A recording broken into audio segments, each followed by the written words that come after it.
talk, we have Jack. Jack is very kind and compassionate, and he is never one to avoid admitting that he's made a mistake. We've all heard him say sorry once or twice before, so he's always very upfront about that.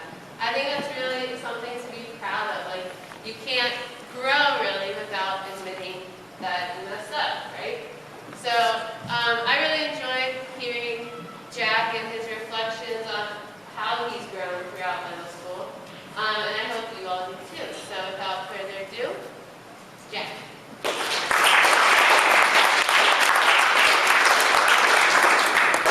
You guys are probably thinking, Jack, is this going to be a long rant about hunting? To answer that, no, it will not. This speech will go into the different outdoor activities that I've been able to participate in. Everybody probably knows that I'm a big outdoors person, from skiing, fishing, hunting, and playing more. I've been able to participate in so many fun trips and experiences that has made up a big portion of my life. As you guys know, I've been at Collegiate for nearly 2 years now, and it's been an amazing experience. I'm fortunate to be able to join in a variety of activities and adventures at Collegiate that I will cherish. The quote that I thought represented the impeccable memories that I've been able to gain is, "It always seems impossible until it's done," by Nelson Mandela. I know this is a small quote, but in my opinion, it says a lot. The reason I chose this quote in particular was because I feel like I've been able to accomplish things that I thought were impossible for me or out of my area of expertise. I have been skiing since I was little. It's been a tremendous experience. I've been able to witness astounding scenery that some people can only dream of, from the tops of towering mountains to some of the best resorts in the country. But I didn't just start off with skiing through trees or going down difficult runs or being able to do fast and quick stops. Everything starts from somewhere, and here's my story of how I've become a better skier from when I was little to where I am now. When I was younger, I was put in ski school. This is where I learned the basics of skiing. After a couple of years, I knew how to do parallel turns and do a quick stop. Then one year, I was able to leave ski school and ski with my parents. Still, my parallel turns were sloppy, and my stops weren't the greatest. I would take these humongous turns across the slopes, and now that I look at it, I not only endangered myself, but others by doing that. The more practice I got, the more I improved, and eventually I was able to do more challenging runs. One year, I had a terrible accident. It started in some trees with my friend on a hill. We were told to come back on the main run. I came down the hill too fast and crashed, causing me to fracture my elbow. Since then, I've been more cautious when tree skiing. This year, I felt like I improved the most. I was able to ski moguls faster with better control. Then, I did the North Bowl in Keystone, Colorado. The North Bowl was an area on the mountain that gets steeper the farther you went down, and the farther you went down, the more abundant trees became. If I got hurt, my dad would probably do, "I told you so," move because I hurt myself previously tree skiing. I got through the bowl unhurt and unscathed. Me and my friend were astounded that we did it, and I had a lot of fun doing it.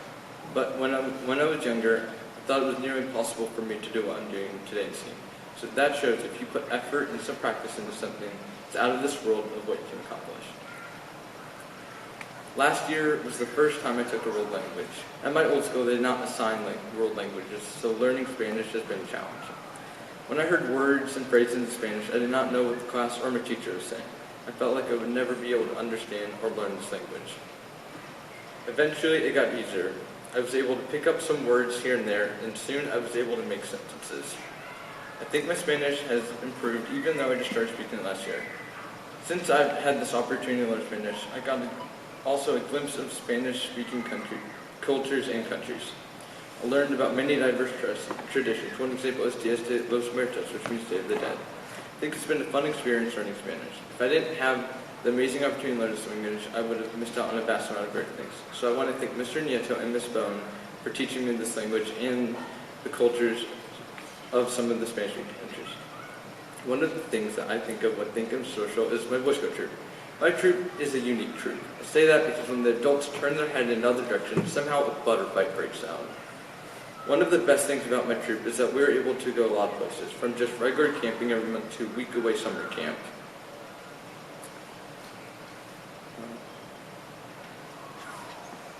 Summer camp. Before I move on, I need to say something about Scout summer camps. When you go to a regular summer camp, you probably stay in cabins. Well, in Scout summer camp, it's a touch different.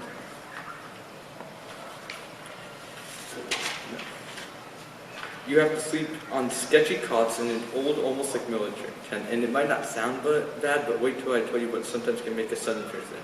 Multiple animals call those tents home, from arachnids to small mammals and maybe the occasional reptile. Most of the time when under a tent, there would be the occasional daddy long legs. I just have to tell a sideline story. Have you ever had someone throw a daddy long leg at your face? Well, here's the thing. I was coming back to my tent, and for some reason, my tent buddy chucks a daddy long leg at my face. So that was great. Back to summer camp last year, one of the campsters was showing my troop the tents and opened up one of the flaps for a tent. Inside the cot, it was just sitting there enjoying itself, was a mouse, a live mouse. So what I'm trying to say is, you never know what creepy crawly could climb across you at night.